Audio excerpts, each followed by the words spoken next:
All right, good morning, everyone, and welcome. Thank you all so much for coming. I'm glad to see everyone trickling in. We're very excited about this Soil to Sustenance seminar today. And before we get into it, I just wanted to say Happy Earth Month to everybody. We've been trying to celebrate that here with the Soil to Sustenance group in Omaha. And in particular, Happy Arbor Day to everyone, which was started in Nebraska. And helped us choose the perfect day to have everyone here with us so that we can talk about this very important topic. So my name is Greta. I work at Together. I'm working on sustainability issues here and also with the home deliveries program that we have. I'm joined by the Soil to Sustenance group today with Jillian Cromwell from St. Vincent de Paul and Anna Curry from Whispering Roots. So I'm going to pass it over to Jillian, and she's going to explain a little bit more about Soil to Sustenance. Awesome. Thank you so much, Greta. Thanks everybody again for being here. Really excited to share the morning with you and very excited for this panel discussion. I think it's going to be a good one. So just to give you a little bit of background, Soil to Sustenance, who's putting on this presentation today, is an open table food justice collaborative. We meet every week for coffee, and oftentimes our conversations, or sometimes they're griping, can inspire us to better serve our community. This seminar series is a product of those conversations, and the sponsors of this installment are Together, the Society of St. Vincent de Paul, Whispering Roots, and Saving Grace Perishable Food Rescue. So thank you to those organizations. All are welcome to join us for coffee. We meet Fridays at 9 a.m. at Hardy and Benson. If you'd like to join us, please drop your email address in the chat to be added to the email calendar invite. This panel discussion, Food Sourcing in a Changing Climate, was inspired by our curiosity about how extreme weather, rising temperatures, degrading soil health, and a dwindling water supply will impact our food system and the people who rely on emergency food. Our panelists include Dr. Silvia Secchi from the University of Iowa, Mitchell Hora, founder of Continuum Ag, and Graham Christensen, founder of Regenerative, Nebraska, and GC Resolve. Dr. Silvia Secchi is a natural resource economist by training, and her work typically combines methodologies from the social sciences, the natural sciences, and engineering. She has published on the environmental impacts of agriculture land use in the Corn Belt, particularly water quality and carbon, and the interplay between agricultural, conservation, and energy policies in the region. She has also researched farmers' attitudes towards conservation, multifunctional floodplain management, and targeted reconnection, invasive species management, and mitigation and adaptation to climate change in the agricultural sector. Seki is a core faculty member in the campus-wide Water Sustainability Initiative. She's also interested in mentoring and training of graduate students, fostering the creation of new knowledge in interdisciplinary teams, and promoting effective science and policy communication, both internally within teams and externally when engaging with stakeholders, funders, and society at large. Thank you, Dr. Secchi. Mitchell is a seventh-generation Southeast Iowa farmer and the founder and CEO of Continuum Ag, a soil health data intelligence company. The Horas have been using no-till since 1978 and cover crops since 2013, but have pushed beyond that to diversify their rotation, cut inputs, and massively bump up their soil health metrics. Continuum Ag has a current business footprint of 38 states and 15 countries, and in early 2020, launched the first soil health data tool, Topsoil. The company is on a mission to help 1 million farmers profit from improved soil health, and they returned an average of $106.24 per acre in improved profits to their customers in the fall of 2021 alone. Continuum's customers actually amassed a newfound value of over 1.8 million in 2021. For his efforts, Mitchell has been named to the Forbes 30 Under 30 list, and his personal mission is to be a catalyst for regenerative relationships and a shepherd of God's creation. Thank you, Mitchell. Graham Christensen is the founder and president of GC Resolve, a communications and consulting company who focuses on grassroots community development, mobilization, and education with an emphasis on environment and equality and the creation of a more resilient community. Current projects under GC Resolve include educating and advocating for a change in the food production system to incorporate regenerative principles. Through these efforts, the Regenerate Nebraska Network was founded. Christensen owns and operates a second business, GC Revolt, a solar and alternative energy development company, and is the state secretary and a director for the Nebraska Farmers Union. Graham is still actively involved in operating Christensen Farms, Inc. with his family, where the Christensens are adopting regenerative principles on their farm. So thank you so much to our panelists today, and I will toss it back to Greta to get into the questions. And thank you all for being here. Jillian. Before I jump into those questions, I'm just going to give a brief overview of how this seminar is going to work. We're going to start with about 45 minutes of questions that Jillian and I came up with that we'll be asking. If you have any questions during that time, feel free to put them into the chat. After the questions that Jillian and I have come up with, we'll jump to the questions in the chat. And then at the end, we'll open up some breakout rooms. So we'll put each of the panelists in their own room, and you'll be able to self-select into one of the rooms. If you'd like to speak with one of the panelists more, you'll also be able to jump into a different panelist's room if you'd like. This time, all of our closing remarks will be made after the questions from the chat, and so you're welcome to leave after that's done at whatever time is most convenient for you. But you're also welcome to stay and ask more in-depth questions in person if you'd like. We will be closing this meeting at 11, so just make sure that if you want to exchange any contact information that you do so before then. Okay, and then also if you're tuning in from Omaha right now, you might know that we're dealing with a bit of a storm passing through right now, so in the case of technical difficulties, I will be passing on the questions to Jillian.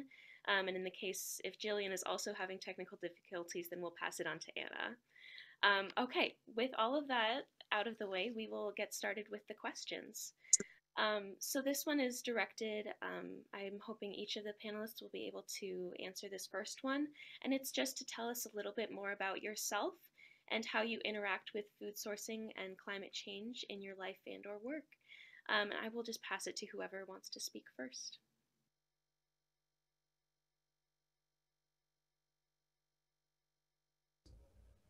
I suppose I can go. We'll kick things off. Excited to be here and to chat with everyone here today.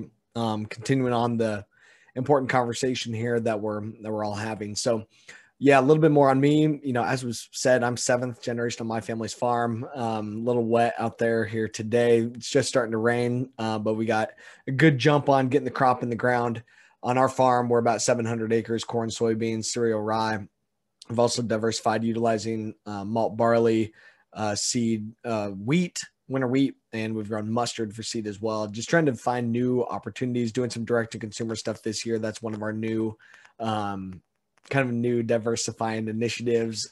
All of our efforts, you know, focus on we've got to implement sustainable agricultural systems in a manner that is long-term resilient and helps us to be profitable on a year-to-year basis, and it does have to drive short-term profitability. I mean, the decisions that we make on our farm, they've got to be standalone profitable.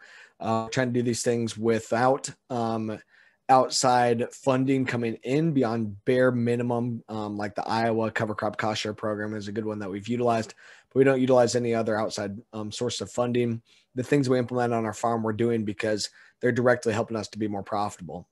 I mentioned that at Continuum Ag, we're a soil health data intelligence company. We built a software to help farmers to manage their soil health and quantify it, primarily using the Haney soil health test. And through that tool, we've been able to help our farmers to understand that they don't need as much synthetic fertilizer as they're putting on, especially in today's super high fertilizer prices. And on average, we've seen that they have the ability to cut their just synthetic NPK to the tune of $106 an acre. On our farm, we've pushed that even further. We've decreased our synthetic fertilizer by more than 50%, and we've cut our pesticides by more than 75%. We've seen an improvement in our organic matter of up to 1.4% since 2010. We've seen an improvement in our water infiltration to now being able to infiltrate 4 inches of rainfall in less than 5 minutes, which is going to be very important today, that we're expected to get maybe upwards of 3 inches of rain today. For a lot of my neighbors' fields, a lot of soil movement is going to occur. A lot of the crop that's just been planted in the last week is going to have standing water on top of it. We don't worry about those things on our farm anymore.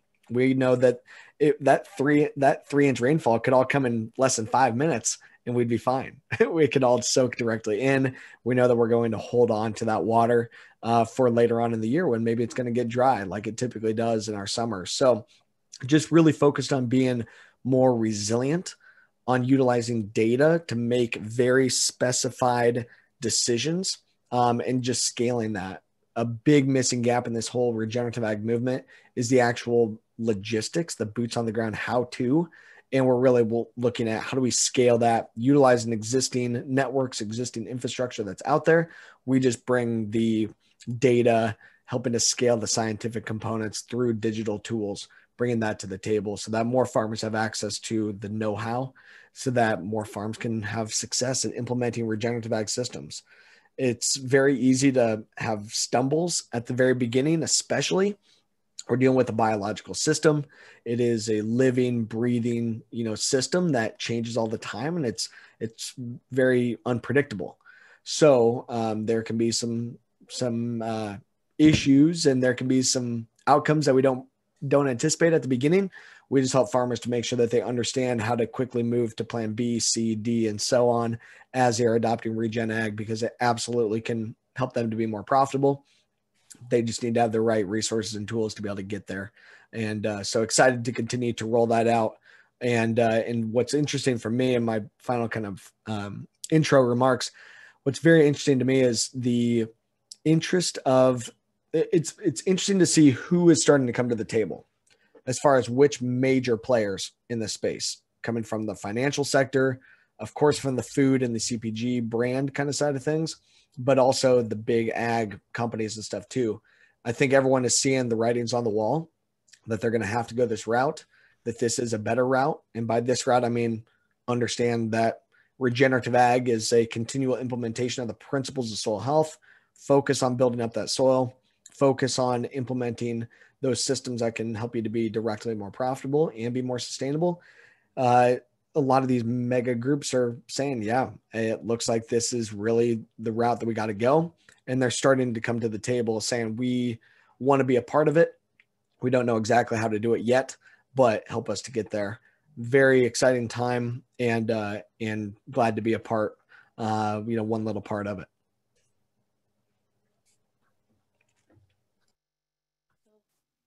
Oh, Dr. Secchi, you're muted at the moment.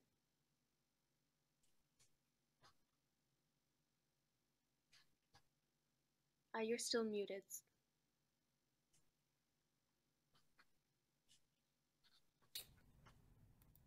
Oh dear. We can hear you now. Oh, you can hear me now?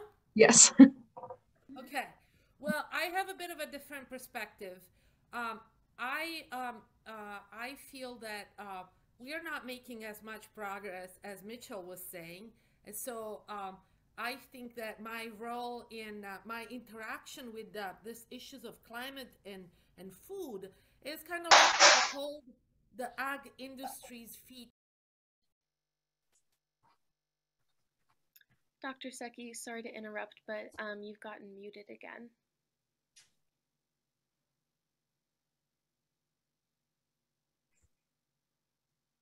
Nope, sorry, you're still. It just looks like it's a mute button.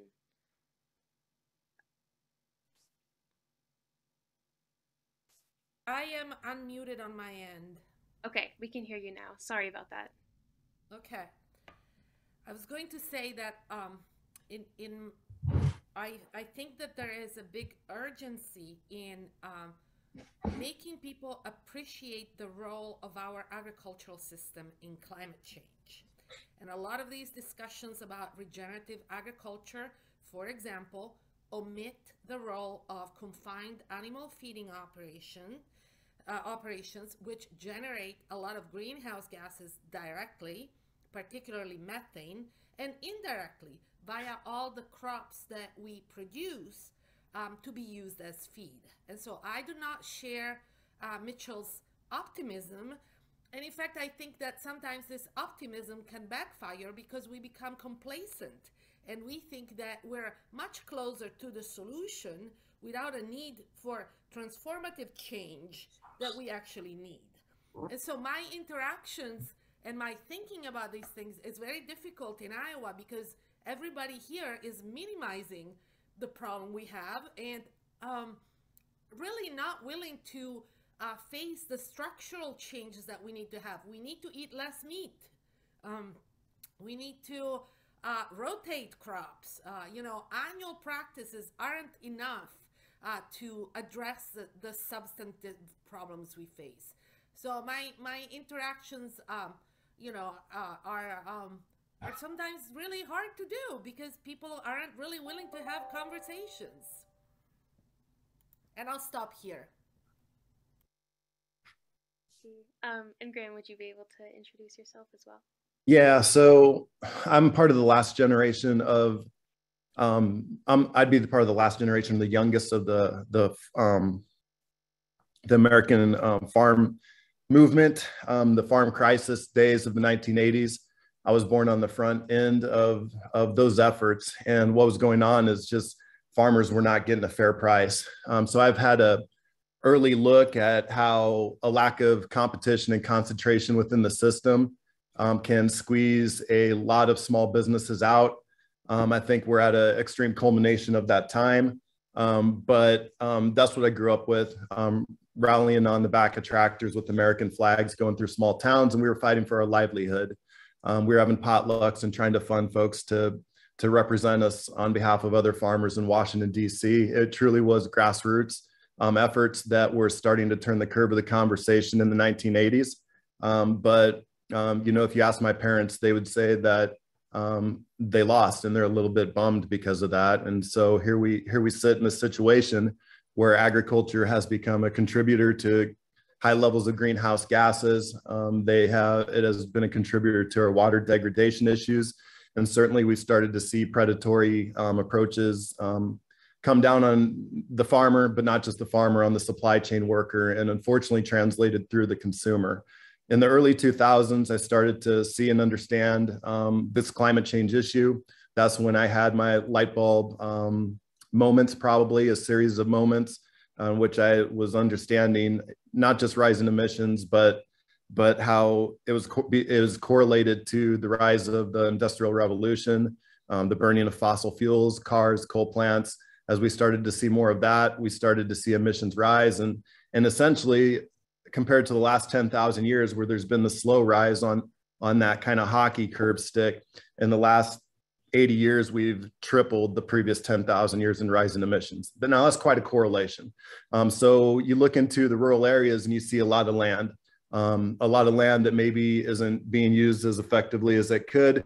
But what I felt at the time was that farmers and ranchers and rural people and rural communities, they held the opportunity, they held all the answers to this problem. Maybe not all of them, but many of them, gigantic answers that rural actually held. And at that time, I was seeing alternative energies like wind energy and solar energy as being a part of the solution. But as I started to learn more about adding back biodiversity onto the land, I started to see how the land could offer much more as part of the solution.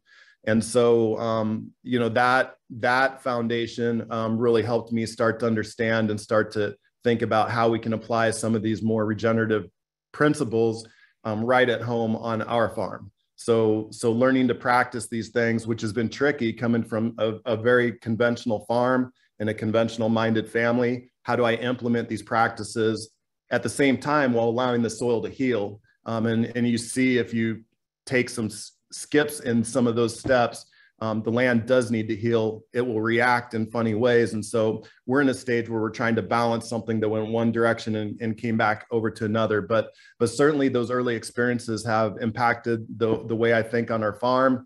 And of course, all of this has led to a greater understanding that we're living in a time of a fragile food system. We've seen many signs of it breaking right now. And of course, being in the extractive and predatory form it is, there's great changes that have to happen. And that's why I'm so excited for the rest of this timely conversation, because it really is time for a united effort to turn the curve. Because once again, it's the farmer that's impacted, but it's not just the farmer, it's the supply chain worker, and indirectly the consumer is being impacted. That means we're all tied together in this. So if everybody is able to do just a little bit of a part, we're going to turn the curve, and we're going to figure out how to do that today.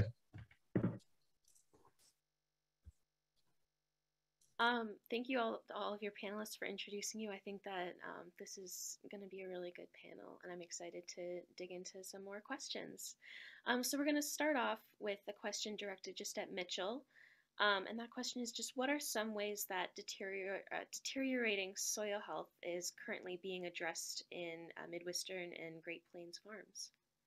Yeah, no, I don't think it's any, it's no secret, of course, that a lot of our soils are ultra degraded, and we're seeing a lot of those issues. And farmers, have been taught that we need to continue to apply into which turns to over application of chemistry and of fertilizers and of additives in order to make up for that degraded soil. We continue to mask the issues. We continue to, instead of addressing the actual cause of our issues, we continue to just address the solution in the pursuit of maximizing yield. And yield has been the only driver of, it's the only measuring stick. It's the only driver of success for that farm. It's how they make their money and how they feed their families today. More yield means more cash flow, means making the bills, getting the bills paid, and keeping the banker happy. So yield has been the only driver of success for so many farms. They don't even necessarily understand how to look at profit, because we never get to that point. We never look at what is the real bottom line. It's just, as long as I maintain maximum yield to maintain cash flow and sell grain when I need to get some money brought in to pay the bills, as long as I keep the cash flow going, then you can survive. That's led to some major issues, of course, with overutilization of tillage, overutilization of synthetic fertilizers, and a massively degraded soil. One of the best things that I do one of the things that I've seen that's best in going and talking with farmers and helping them to understand is you take a shovel full of soil from in their field versus a shovel of soil from the edge of the field where it's in an undisturbed, maybe a more native area. It's amazing to show them the visual difference, how they feel different, how they smell different. And that really provides them a light bulb moment. That's one of the best things that can be done when helping to educate farmers, to show them, hey, there's a better path forward here. I think most farmers believe that what they're doing right now is doing the best that they can. I mean, farmers are not necessarily wanting to cause environmental issues. They don't want to lose fertilizer. They don't want to over apply different stuff.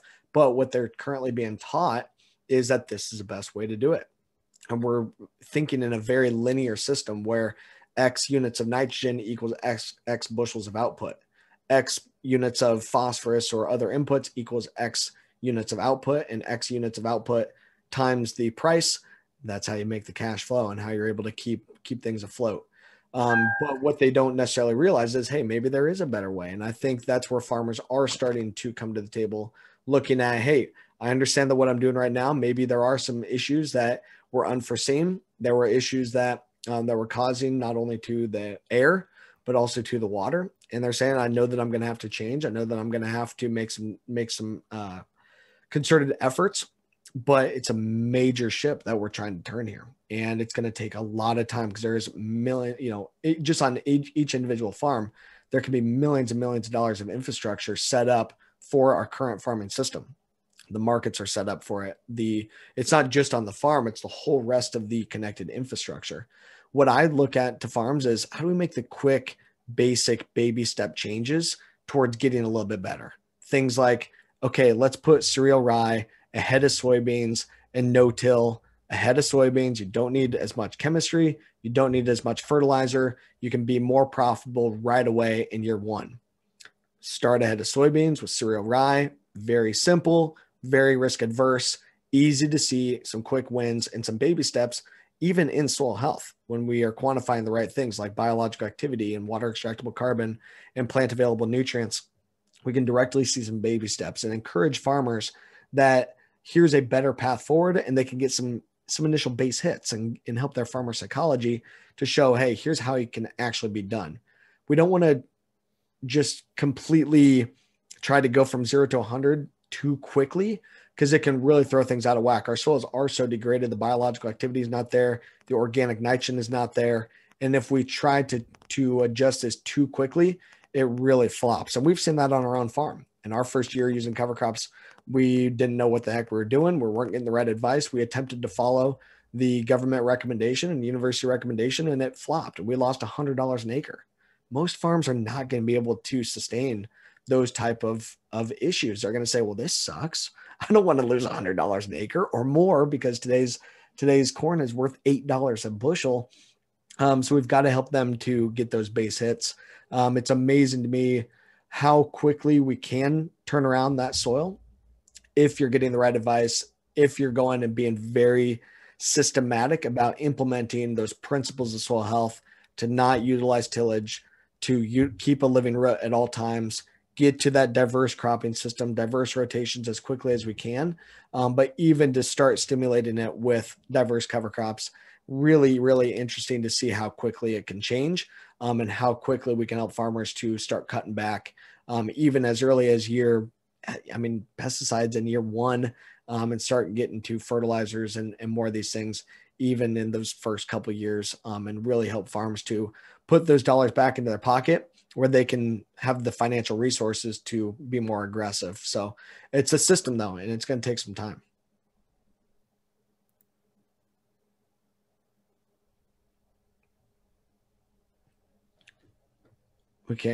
I can't hear Greta. Sorry, can you hear me better now, or is it still hard? Okay, great. Yeah, so just to follow up, how are some of these changes in soil health going to affect the ability to source food in the Midwest and Great Plains in the future?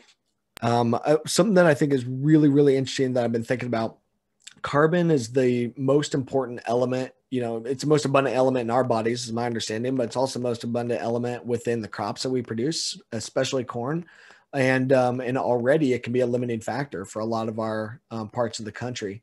That carbon is supposed to come from the soil. That's why the stomata are on the underside of the leaf, where the crop takes in CO2. It's supposed to come from that natural cycling soil system where the microbes utilize the liquid carbon as secreted from the plant roots. They utilize that for their metabolic activity. They respire back out a good chunk of that carbon dioxide. And as long as we have living plants, we can really capture that, continue to drive yield, continue to improve our productivity, but keep that carbon in cycle. Something I've been thinking a lot about. We in the late 90s or right at 2000, I guess it was, with the Clean Air Act, that went after getting a lot of the sulfur and other issues out of the atmosphere. And so farmers used to always get the sulfur that they needed to grow a crop out of the air. Well, now we don't get it from the air anymore. And now farmers have to buy and apply sulfur. What I'm encouraging my farmers to do is say, hey, this same thing could happen with carbon. And already carbon can be a limiting element to maximizing yield. So let's get that carbon that's currently freely available in the atmosphere. Let's get it brought down into our soils where it's in our natural cycling system as a solid, liquid, and gas in our system, to make sure that that carbon you have in your agricultural system so that you can continue to drive yield and continue to be profitable when maybe your neighbors are not going to have that carbon available and they're already struggling with it because they've already released way too much of it out of their soils. So we see that built up, like I said, initially in the liquid pool with water extracted organic carbon. That's how it gets in the soil. We can see very quickly, we can build up the gaseous pool via the biological activity, the biological respiration, and quantify that gaseous carbon. And we can build up more of the solid form of carbon as a component of the organic matter. Really interesting to see that it can be done. And by improving those carbon pools, we can make sure that we're going to be more resilient to continue to feed the world. And as you get going this route, it's really interesting to see how farmers do diversify, how they do kind of drink the Kool-Aid, so to speak, and like to push further as they get more aware of how they can be financially compensated now in a different manner, meaning diversifying their cropping systems, connecting better to the consumer, and maybe they don't have to play within just the one-size-fits-all commodity system that we're in today, where everyone's grain is treated the same and everyone gets the same price, no matter how you're farming and no matter what your carbon footprint is to produce that bushel or any other product that you're bringing into the marketplace. Great, thanks, Mitchell. I'm going to direct now to Dr. Secchi. And I'm going to ask you, Dr. Secchi, how are water systems being affected by climate change, since that's more of your area of expertise? Well, first of all, I hope you can hear me now without problems. I wanted to follow up on what Mitchell had just said. In order to really think about what we eat, I think we kind of like want to keep things on our food systems. Most of what we grow in the Corn Belt is not food, it's feed for animals, or it's stuff we put in our cars in the form of ethanol. And so that's part of the problem. Animals are very inefficient converters of energy, and therefore we need a lot of land to feed a cow, okay? So this is all part and parcel of the changes we need to make. It goes beyond soil health. It goes to restructuring the food system in ways where we don't waste, if you will, so much energy by feeding all these animals that generate greenhouse gas emissions, and with crops that are fossil fuel intensive that also generate greenhouse gas emissions. And going back to your question, the issue of water. A lot of these crops require irrigation. This is particularly important for you guys in Nebraska because historically, the kind of like conventional wisdom was that the 100 meridian that pretty much splits Nebraska in half separated arid zones from the Great Plains, if you will, from the Corn Belt. Well, this line is shifting. And so what we're seeing is more problems with water availability, more need for irrigation moving east. And so our systems are not very resilient to start with. They're very dependent on fossil fuels, and they are going to be even less resilient in terms of water. In Nebraska, for example, you need a lot of fossil fuel to pump up that water to irrigate your fields. And you have a problem further south, coming north, with the Ogallala aquifer that a lot of these systems depend on. So what we have is a system that is non-sustainable because it generates greenhouse gas emissions, so it's part of the problem. And so we have less and less water sustainability going forward. And these issues have to be tackled in an integrated manner. It has to go from the crops to the livestock, and we need to change the way we raise these two together. We are in Iowa, we don't see this issue quite yet, but it is coming. In California, for sure, where most of our food actually comes from, fruits and vegetables, I'm sure many of the listeners have already heard about California drought and what's been happening over there with the competition for water between the agricultural sector, the renewable energy sector, because in California they have a lot of dams and generate a hydropower. And so the problem they have is that there is not enough water for that electricity to be generated. And of course, people need to drink water. So this competition for water is going to become a bigger problem in our region, is going to become a bigger problem for our food system if we don't make changes to it, if we don't fundamentally alter the use of fossil fuels and the production systems that we have in place. Great, thank you. And then just to follow up with you again, Dr. Secchi, in terms of water scarcity and the potential for that in the Midwest and the Great Plains and other water issues, how is that going to affect the ability to source food in the future? Well, as I said, in our region, we don't produce food. We produce feed for animals that then we eat, and we produce alcohol, ethanol, right, and diesel. So in our region specifically, given our production system, this is not going to have a big impact except in rising prices of meat, for example. But overall, I really think that the listeners need to keep in mind that the literature shows that water availability and changes to water systems are going to impact global food supply. And so we are going to see increases in prices and changes in the markets coming from these global changes. From California to Mexico, places where we import and source a lot of the things we actually eat. Okay, thank you so much.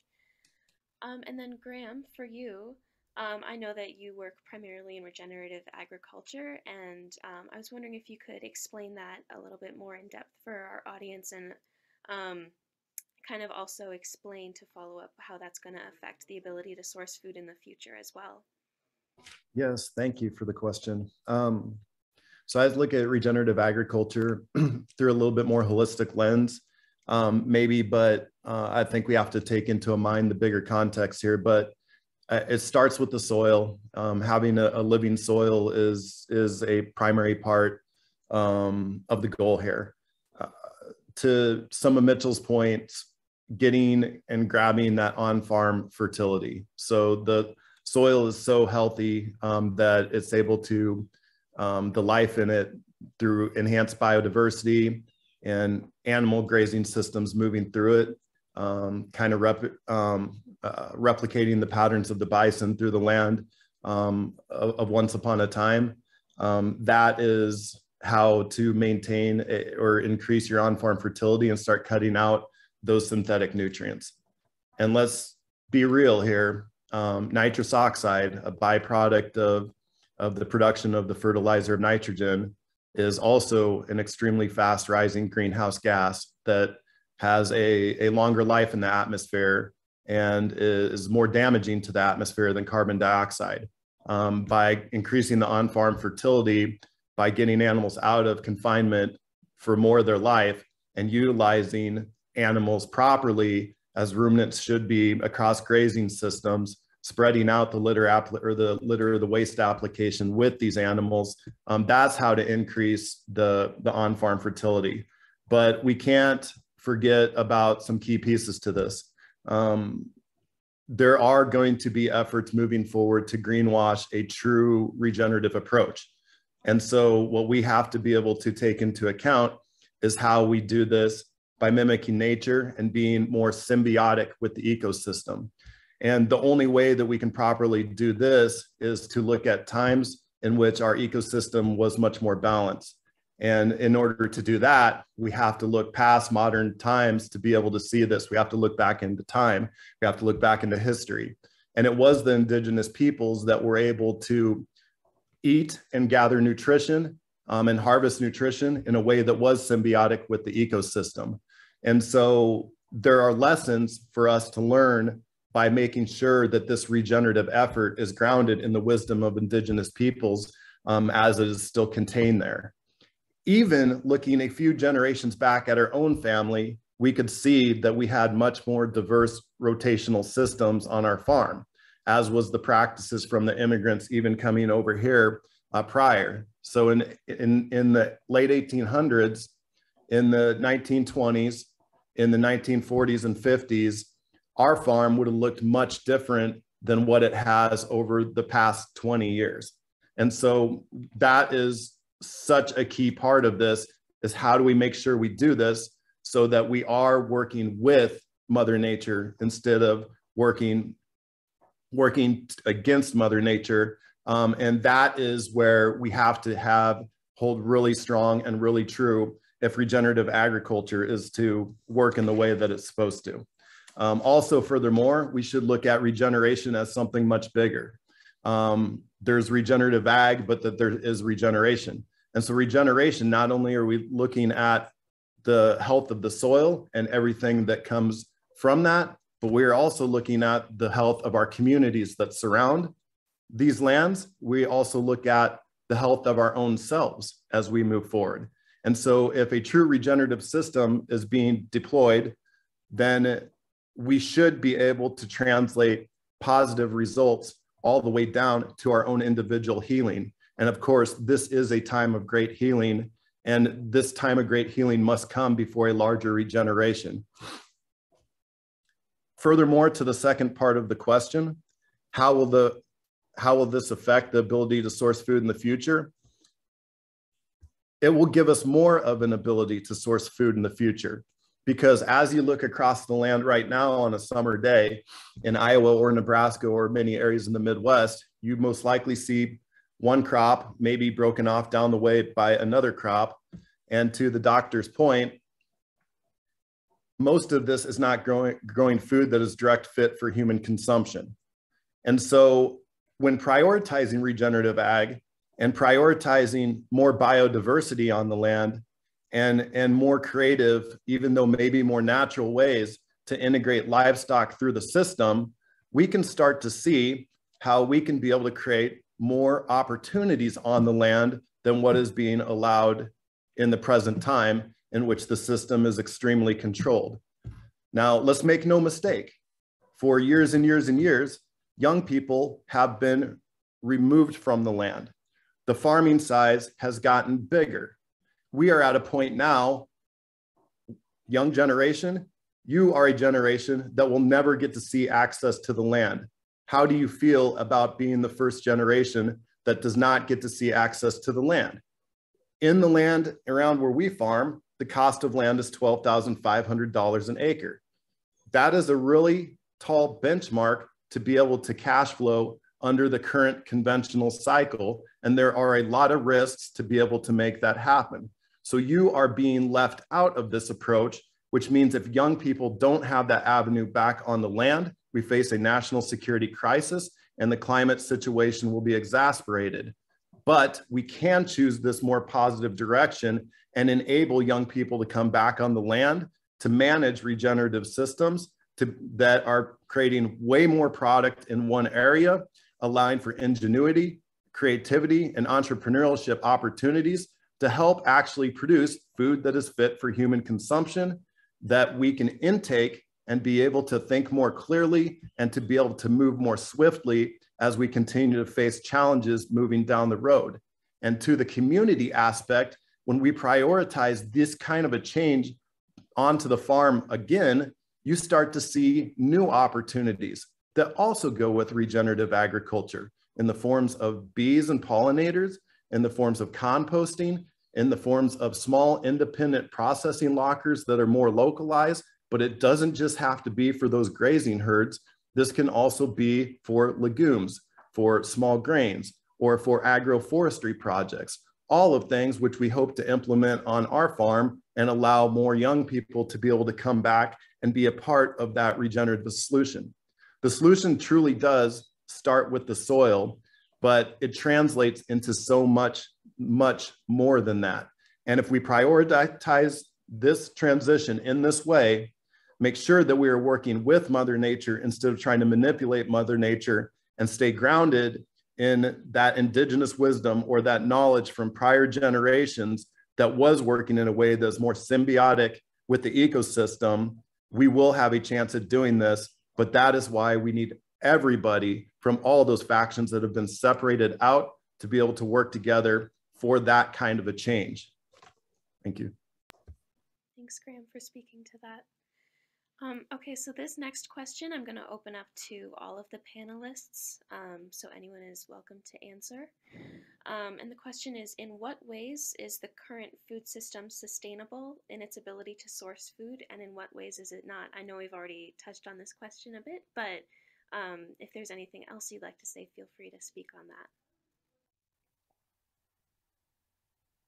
Well, I will say that our food system is really dependent on international trade, and it's really based on allowing these costs, right, that we see in market prices to be minimized. So that's why we get avocados from Mexico, or we get citrus from Florida. But a lot of these prices do not reflect the true environmental costs of that food.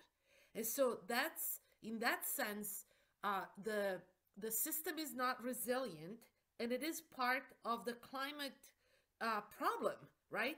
Because if you are importing, for example, all these fruits and vegetables from California, and California water situation is terrible and it is not sustainable, what we're doing is we are exacerbating the problem and making it worse.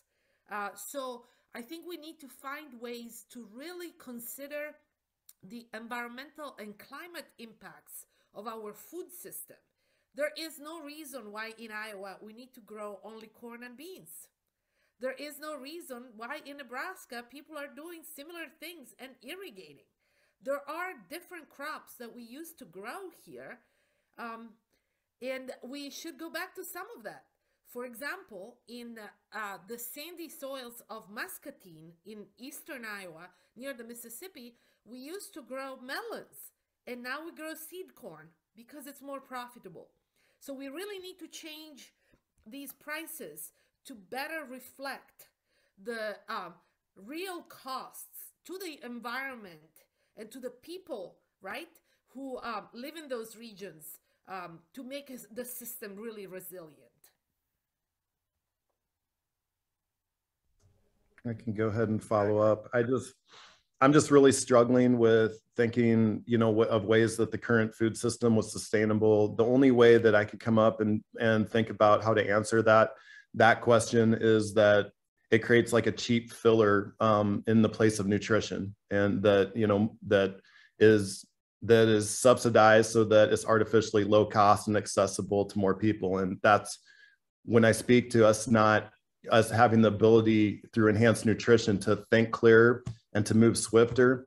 I think like what we're doing to our society right now through this system is doing the opposite. And that's really dangerous. We should have the ability to have nutrition, all of us, the basic, you know, life things, and nutrition is part of it. If we don't, we're selling ourselves and our lifetime short. Those that are trying to hold us back from achieving that, to me, that's criminal. This is a right that everyone should have, and we have to prioritize this. And this is a cost that's outside of the economic value that has to be a part of the conversation moving forward, along with the environment. So when COVID-19 hit initially, you'd see Tyson, for example, come out and say that, hey, we're having some serious food shortage issues as COVID is going around in the meat packing plants and impacting our supply chain workers. And then they made big national statements that said they may have to pull food from some of the supermarkets. I had a Maya community in South Omaha come up to me and say, this is really scary, that we might be faced with food shortages because we're so reliant on this. My people that I represent are so reliant on this, let alone that they're working in these packing plants, and I'm having to deal, you know, with something that we don't understand. We're having trouble getting good guidance on. And so this is a scary time. Well, the Maya community has decided to take steps to be able to address some of these kind of things. We'll talk about that later, but we have already been on the brink just in recent times of seeing food shortages go out of the supermarkets just because our system is so fragile. What happens if food shortages can be cut off that easy from this, or some kind of terroristic attack, or some weather related phenomenon due to extreme new climate conditions? If we're able to shut down our food supply that quickly, don't we think that this is a national security issue and that we have a national security risk on our hands? If we in Nebraska import 90% of our food on, even though we have all of this land, we only have 10% local food systems going on. If that gets shut off, how do we think that we will do? These are serious issues that the current food system is showing us clearly. The signs are there. We have seen the red flags go up over and over again, and it's not acceptable. We have to do better. And so we have to be able to support a transition into more biodiverse systems that allow young people a chance to be the solution in the form of the farmer moving forward. This will not only heal the soil and the climate, this will help us move swifter and think clearer, and we will live in a much better society if we can start to focus on that great shift in a more concise and focused way.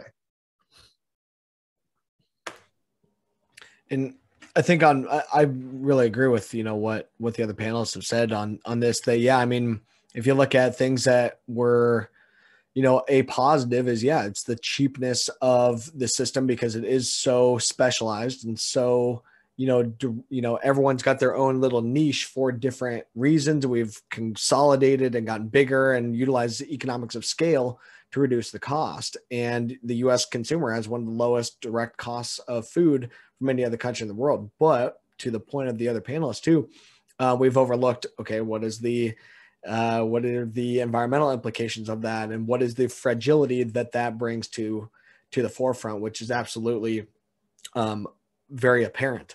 On our farm, we're trying to diversify. I mentioned we've grown 6 different crops in the last 3 years, but the markets are really the biggest issue. And I mean, that is the number one limiting factor to us being able to do more. I would love to not grow corn and soybeans. That'd be awesome.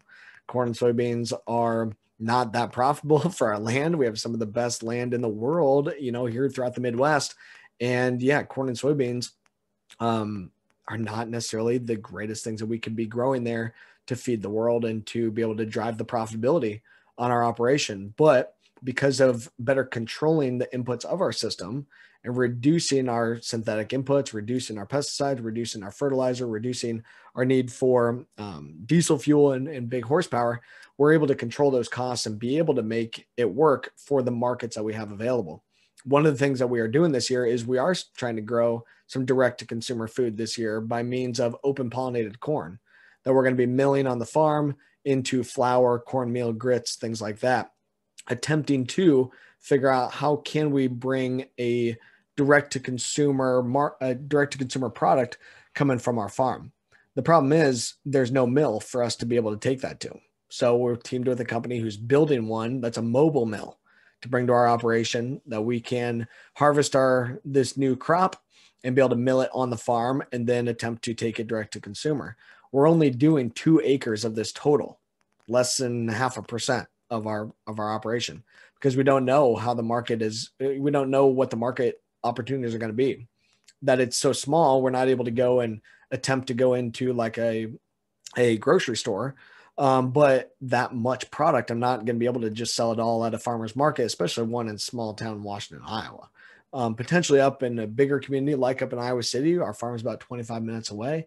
But the problem is the timing at which I'm going to have this product is over the winter, and those farmers markets primarily happen just throughout the summer and early fall. So there's a timing issue there as well. So the biggest thing for me is I would love to be able to open up new market opportunities. The markets for us right now, I've got multiple different markets here within 12 miles, 15 miles of the farm for corn and soybeans. And I've got multiple dozen markets in a 50-mile radius. But for direct to consumer, flour or corn, or being able to do small grains, things like that, direct to consumer, we have to bring in a mill, and that mill is coming from North Carolina and traveling around and to open up new opportunities for our operation. We've done barley as well. So barley malted in Iowa, about 100 miles away from the farm. Our issue was our climate, that the humidity that we have here was not conducive to growing barley at the spec that was needed for a food grade barley. So there was issues there. Yeah, we can solve the issue with more fungicide, but I would argue that that's probably not the best solution for us growing small grains here in Iowa, which is what typically happens for farms that are trying to make germ or trying to make food grade. They use a lot of fungicide in order to make that happen. I don't know that that's a route that we really want to go, but it's the one that's being deployed right now. I think there are, I'd love opportunities to open up those supply chains, and we see some of that push in the animal space. I see multiple farmers, in our area that are attempting to diversify with livestock, But the problem is to get a space at the just local locker. Usually it's a 24-month waiting period. And especially during COVID, that got really, really bad. So even attempting to grow just even a consumer facing product like, beef or pork or chicken, try to do that direct to consumer, there's a lot of infrastructure issues. I think that's a big opportunity to enable a lot of these local food systems, is looking at what can actually work for our climate, what can actually work for the rainfall that we get, for the soils that we have, and what can we build some infrastructure around to be able to connect to the consumer. Another thing I'd point out on that is the seasonality of what we could grow. Cuttings off of products if they were in a greenhouse, but then we'd have to water them, we'd have to keep the heat on them, things like that, in order for those products to work here in Iowa. Or if we did stuff like fruits and vegetables out in our gardens, products like potatoes and onions and sweet corn and stuff like that we grow for our own family farms. The issue there is just they get harvested at one time of the year. They don't have great shelf life. So we might be able to connect in directly to the consumer for that short period. But unless there was some processing to be able to enable those products to have a more extended shelf life, we would fix part of the problem, which I think would be great. And I would love to do that. Does that move the needle enough? And maybe it does. That'd be awesome. Great. Thanks, everyone. So kind of building off of that, I think we've kind of addressed some of the changes that need to be made in order to achieve more sustainability. It's diversifying crops and, planting melons and muscatine. It is meeting the earth where it's at. It's not trying to force corn and soybeans everywhere in the, really less soil that we have here. And it's becoming more self-sufficient. It's meeting consumers where they're at and trying to have more local food systems. And that's all really great, but with change and with progress, there's always a resistance. There's always going to be some obstacles to face. And I wanted to open that question up to the panelists on what are some ways that we can address this resistance and try to overcome it in order to make these essential changes. I think it's very important for your audience to understand that what Graham and Mitchell were talking about is our policy is driving a lot of the choices that farmers make. We subsidize this system that gives great advantage to corn and soybeans grown without any regard for greenhouse gas emissions, water quality, soil health. And so the change that we have to make is at the policy level. The Farm Bill is driving all these choices that farmers are making. They make more money causing pollution because that system is subsidized. And so this is not a matter of, Farmer Bob is bad at what he's doing because he is tilling the heck out of his land and growing corn after corn after corn and irrigating it in western Nebraska. The problem is the system makes that the most profitable choice he can make.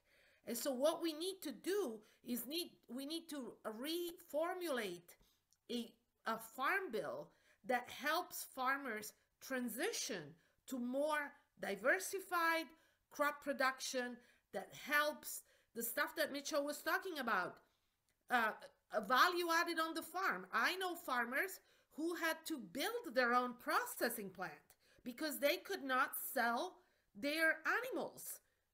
There was no place where that would take their animals that were grown in more sustainable ways. And so it's the whole, we have the incentives now to do really terrible things to our environment. And we need to change that. We need to reward behavior of farmers who diversified, who use less fossil fuels, who are good for our water quality and our water quantity. At the moment, what we're doing is we're paying farmers to pollute, and then we're paying farmers to reduce pollution. We need to stop that first part. Let's stop paying farmers to pollute. No, I love that. And Dr. Secchi, I 100% agree. I think if there's the policy side here, that's where some major changes can be made. I was actually out in Washington, D.C.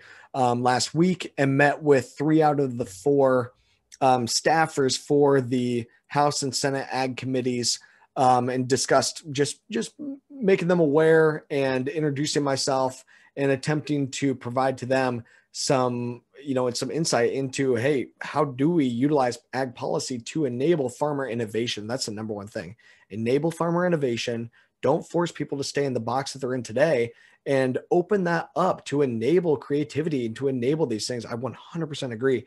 I had great chats with them. I was really surprised that I cold reached out to the 4 ag committee people. I'm saying it wrong, but the House and Senate majority and minority leaders in those ag committees. I reached out to all 4 of their staffers, and I had ended up with meetings with 3 out of the 4, which I thought was really, really interesting of how interested they are and hearing from us and talking. Now I did time it great on a week that the elected officials were out on recess due to Easter. So it did work really well that I was able to meet with these groups. I agree in that I think we need to be able to help farmers to have better transparency around what is their actual environmental impact. One of the biggest things that we need there in order to drive a policy change to say, hey, you need to be improving your environmental impact, or you need to be doing certain things in order to have the taxpayer basically subsidizing you doing what you're doing. If you're going to participate in these programs and have the taxpayer subsidizing you, you need to be improving these outcomes. Today, we have plans like for highly erodible ground. They have nutrient management plans and conservation plans that are supposedly implemented. There's zero follow through from the government aspect of actually following through with those plans. Even on manure management, things like that, there's some checks and boxes. There's not a whole lot of actual follow through. We would need to open up that follow through for a environmental outcomes aspect. But the big thing that we need here at the beginning is to help us to understand, how do we quantify our true environmental impact from our farms? Okay, I'm really deep into this space, especially in terms of carbon, and I have no idea what my farm's carbon footprint is. Okay, we can utilize the comment tool, we can utilize other models, but because they are not near robust enough, they do not even get close to giving us an accurate representation of our environmental footprint of our farm. Until we can show farmers in a transparent manner what their true impact is, that's what then can enable us to drive that farmer creativity, to incentivize them to not just have yield as the only driver of success, but open up these other outcomes that maybe markets can be built around, or that policy can be built around. Today, that transparency is not there on how do we really calculate these things.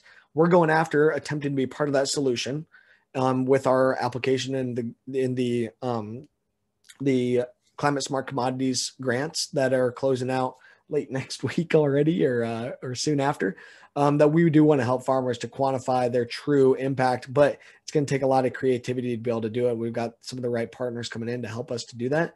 But what I think we need there is help farmers to quantify what is their actual environmental impacts. Don't just pigeonhole into carbon either. Make sure we look at water and nitrous oxide and so many other things as well, of course, but enable farmers to better quantify their actual impact on a more honed in, more specified level. And then we can build policy around that to say, hey, you're part of the problem right now. And now we've got some numbers. And most farmers don't realize, they think that what they're doing right now is the right thing, because that is how the policy set up. That is how the market set up. That is how the university research is saying, hey, you need to put on a pound of nitrogen per bushel kind of things. And they translate that to synthetic input nitrogen per bushel. Well, it's not supposed to be from the synthetic. It's supposed to be from the natural biological system. And that's where I think there can be some policy enabled. Now, also in order to get there, there's very few farms, or very few farmers, very few consultants, very few agronomists that know how to then teach those farmers how to comply if we are to change from a policy standpoint. Graham put in the chat, only 1% of farms in Nebraska using cover crops. In Iowa, it's not that much better. I think maybe now getting to 5% or so. Very few farms that are doing these practices, let alone doing them successfully, and even fewer from there able to actually teach other farmers how to successfully implement these things. Also, the cover crop seed. doesn't exist today to be able to go and cover all the land that we need to get covered. Some of those other infrastructure things, we need to have policy to enable us to be able to maybe grow our own cover crop seed. That's been our market that we've diversified to, is we're growing our own cover crop seed. I don't want to buy it from the Dakotas or from Canada or from Oregon. Let's grow it right here. Yeah, is it great quality as what I could get out there? No, but is it good enough for a cover crop seed? Does it help us to be more profitable and open up new direct local market opportunities? Absolutely. So I think my push there to enable that policy side is first, open up transparency to help us to really quantify where we actually at today. Because today, yield is that outcome, and there's contests, there's TV shows, there's billions and billions of dollars spent chasing yield. Until we have that level of transparency and able to quantify other outcomes like carbon or things like that, I really think we're going to be pushing a major uphill battle for a long time. But when we open up that enablement and farmers are able to open up markets based on innovation, based on actually solving some of these problems, and when they are enabled in that manner, you're darn tootin' they're going to be opening up contests in creative ways, because we're so competitive that if we can open up, hey, here's a new methodology, here's a new metric that you can really chase. I think they can really get to that level, even on profitability too. I mean, to open up better systems and helping farmers to quantify the profitability. That's one of the things that we're doing at Continuum Ag as well, making it really simple to actually understand what is your true bottom line. Even just starting there is really important. Yeah, no, I appreciate this part of the conversation so much. I've been waiting for this part. And to Autumn's comment on the side, yes, it has not been for over 100 years that we have balanced out competition in the marketplace. So antitrust enforcement and the meatpacking monopolies and other areas of agriculture should be at the top of the list. You've seen public interest starting to weigh into competition and being able to do some basic things without the control of a big looking over your shoulder company through right to repair. But that is just the first step. The administration keeps talking about the big four and how we're going to increase competition. So that oligopoly that's formed is not acting like that monopoly that's controlling everything. We haven't seen it progress yet. It needs to progress. This is a time, if the public weighs in, that it is a cyclical time. We can get antitrust. We can restore competition. We can enhance the Packers and Stockyards Act that is outdated and is allowing for some of these packer abuses to come through on producers. And we can also really reinforce the Grain Inspectors, Packers, and Stockyards Administration of the United States Department of Agriculture so that it has more of a role in carrying out these kind of tasks. Now to get into the 2023 Farm Bill. Your climate bill is the 2023 Farm Bill. The conversations are going on now. How do we have a regenerative reform farm bill this time around that will aid in a more aggressive transition towards regenerative ag, but also for those farmers that are heading in that direction, make sure that they are not going broke or making mistakes as they transition. So the one priority that can really make a difference is being able to update the government or natural resources conservation services technicians of the USDA so they are properly skilled, educated, and equipped with the tools and information that they need to help respective transitioning farmers be able to make that transition risk adverse. They need to be able to better understand what practices and what things grow in their respective areas. We haven't seen that being translated through the technical skills of these technicians yet. Some of them do have this, but this needs to be a uniform type approach moving forward. Those technicians also need to be able to have skills to help a new wave of young farmers coming onto the land for the first time. So if the young farmers are going to have a chance of being that solution that is applying these soil health principles on the land, they're going to need some good guidance. And the technical assistance should not be just limited to government officials, although that is the starting place. There also needs to be funds available so that universities, community colleges, HBCUs, and Indian colleges are able to translate the skills and help with the great transition to get young people back on the land. And furthermore, there needs to be able to continue to be opportunities for groups, community groups that are on the ground in different kinds of respective communities to help culturally and appropriately help that transition and that translation go, so that all people, all young people have a chance to be the future of the farmer. Okay, so that is one little area that needs to be focused on. But of course, that's just one. The gorilla in the room is land accessibility for the next generation. Over the next 20 years, you'll see the older generation, the baby boomer generation, will transition all of this land. But we've already identified that you as the young generation don't have the ability to purchase this.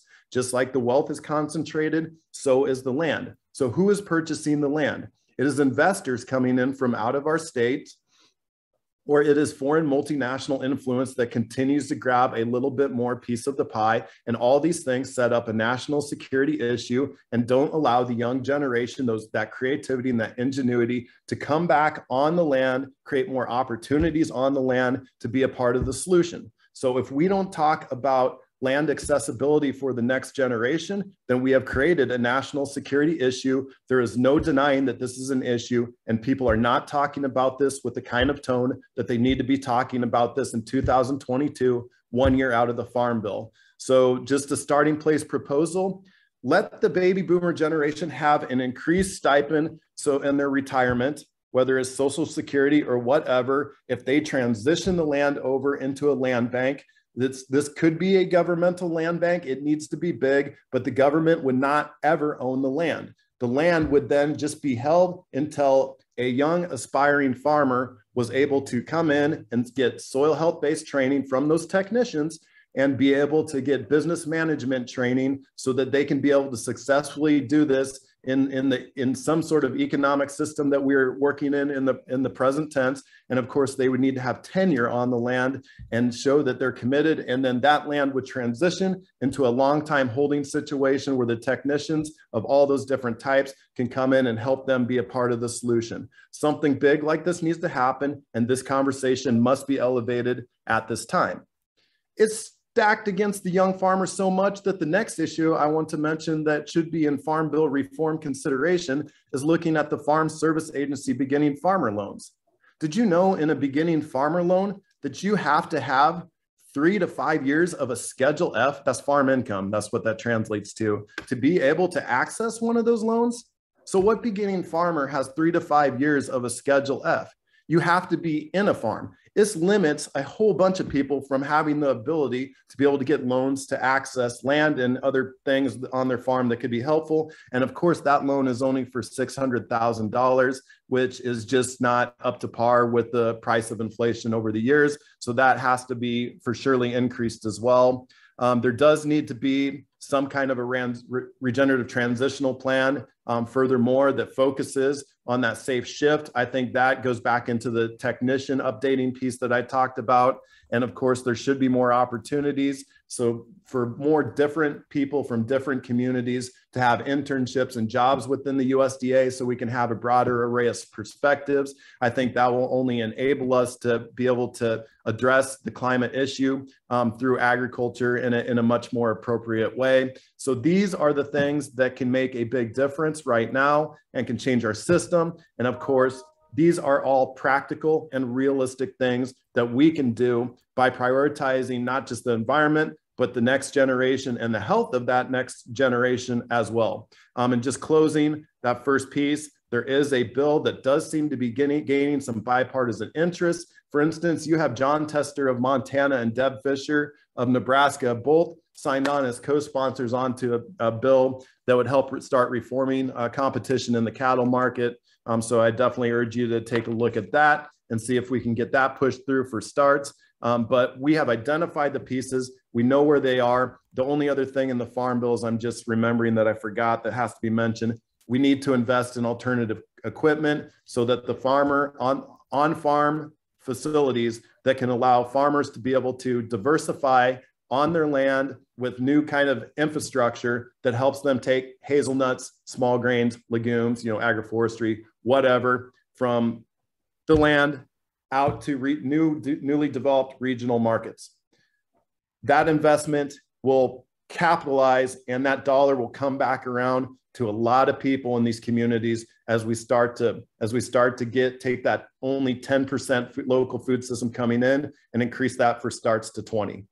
Give us that 10% back and allow us to have some of the equipment on here. You'll see those dollars spin around to more people. You'll see the creativity, ingenuity, and entrepreneurship come back to the areas.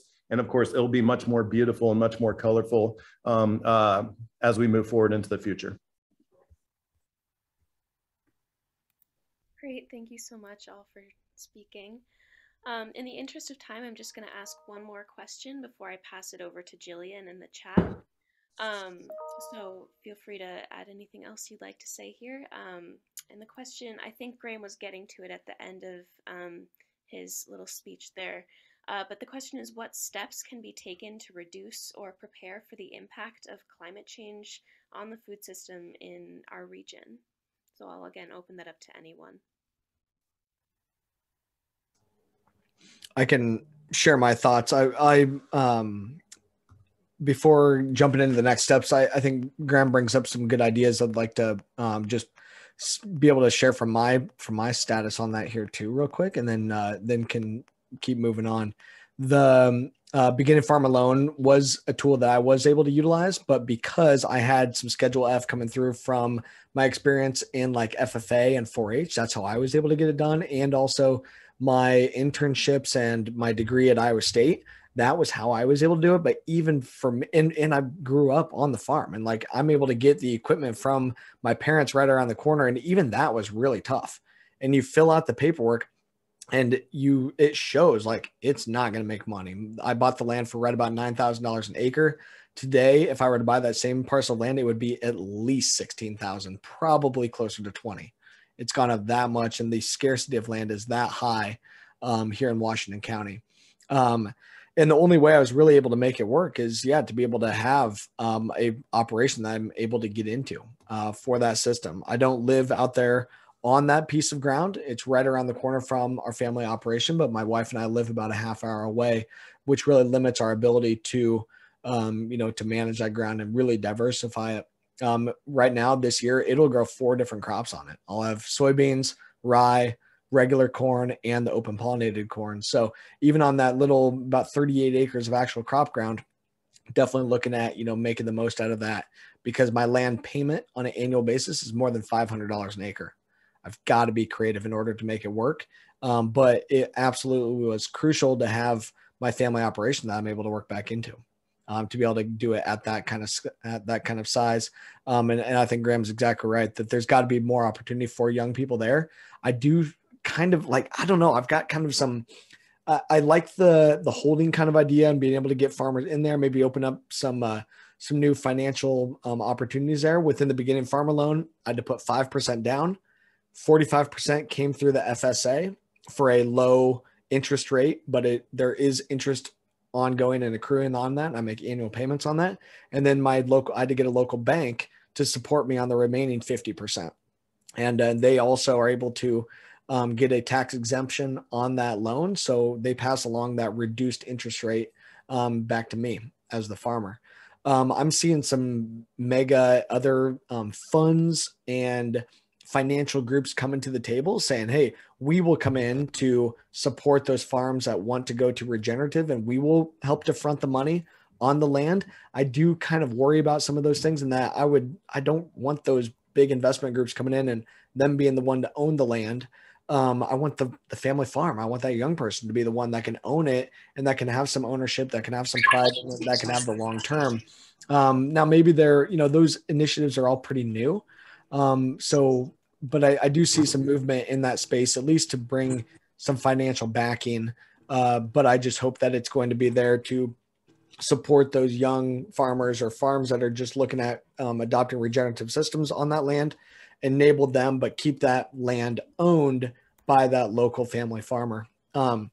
So going back to the actual question on kind of how do we transition, how do we go this route? Okay. What I would love to do and what we're really pushing on at Continuum is, it's amazing to me when we go to a farm and we help them to quantify their actual starting baseline. That's step number 1. Go to a farm, do the soil analysis to help them to quantify where they're actually at today, gather in their farm management data to showcase to them how do they actually stack up, and we can run models looking at what are the financial implications of just meeting the grower where they're at and helping them down this regenerative route. I think some of the major changes that we're talking about here, I would love to see that happen, but the majority of my customers are in the conventional ag space, and we've got to meet them where they're at. Just saying, here's where you are today. Let's start by cutting back on some of our fertilizer. Let's start by optimizing the pesticides that we're using and cut back there. Let's get some cover crops out there. Let's reduce tillage and baby step them. This is going to be a big, big ship that's got to change. Step number one for me has been get them to that initial baseline assessment and give them the initial models of where they can be, because most of them don't know that there's a better route. They don't know where they actually are today. They don't know what the opportunity can be. And they are being told that it takes multiple years to improve soil health. 5 to 10 years is what a lot of them are hearing from the universities and hearing from their local NRCS agents. It does not take 5 to 10 years to improve soil health. And they also are being told that you're going to lose money up front, or that it's a multiple year process to improve your profitability with this. And there's a lot of risk. My COO, for example, because of multiple stackable opportunities for him and a better understanding of his ag data and a fine tuning of his management practices, my COO is a first-time cover cropper and a first-time no-tiller. He's up in Delaware County, eastern Iowa, where there is no cover crop around him and nobody doing hardly reduced till, let alone no-till. Brad is looking at being $128 an acre more profitable this year than last year in his first year doing this stuff. But he had no idea that this was a route. Nobody around him has done this. His dad does not believe that this stuff can work in their neck of the woods. And it wasn't until we showed him where he's at today and what his opportunity is that it became a very simple business decision for him that this is more profitable, but he's getting the right assistance to make the decision. So step number one for me, show farmers where they're at. We really need to get there. I look at it on my business as a customer acquisition cost. And I think that's where, companies can help us, foundations could support to help farmers to quantify where the heck are we at today. Same thing like I put on in the chat. I would love to figure out where am I at today in terms of my carbon footprint. I have no idea. Like in my soil data, I've shown that I've improved my organic matter 1.4%. Correlate that or translate that to carbon. That's a carbon drawdown rate of 4.9 tons per acre per year if it were to be stratified down to a meter deep, which I'm sure it's not, but I have no idea how it does stratify down to a meter deep. I'm not able to get access to that assistance and that help, even though we're really deep into this. And so help us to quantify, where are we at today? And we can show those growers what the potential is, number one, from a financial side, but also from these outcomes. And I really think that farmers will, they might not send the whole farm at the beginning. They're going to say, hey, let's try it on a couple fields first. But hey, those baby steps, get them going. It's amazing to see. And especially in my neck of the woods, where now we're getting to later adopters that are coming to the table, the notorious tillage farmers and stuff, they're starting to come to the table, and we're showing them those initial baby steps, those base hits, and they're really getting excited about going further down this route. Well, I'm going to try and answer the question that was actually asked. And I think that the answer is we don't actually need a lot of land to grow food that people eat. And so some of these changes that we could make to make our food system much more resilient would not require massive landscape transformation, and they could be put together with the right incentives. For example, if we had a program like Vermont does at the state level to favor local food, and we changed school lunches to favor the use of beans and pulses instead of meat, these kind of programs could be put together at the state level, and they could make real changes to food security, particularly for the poorer people, and they would not cost a fortune. I think we really need to think in terms of like what the states like Nebraska and Iowa can do, for example, to source local beans to start sourcing some products that we can grow at the local level and incentivize this production. And it's not the massive transformation we need, but it is really going to help with food security.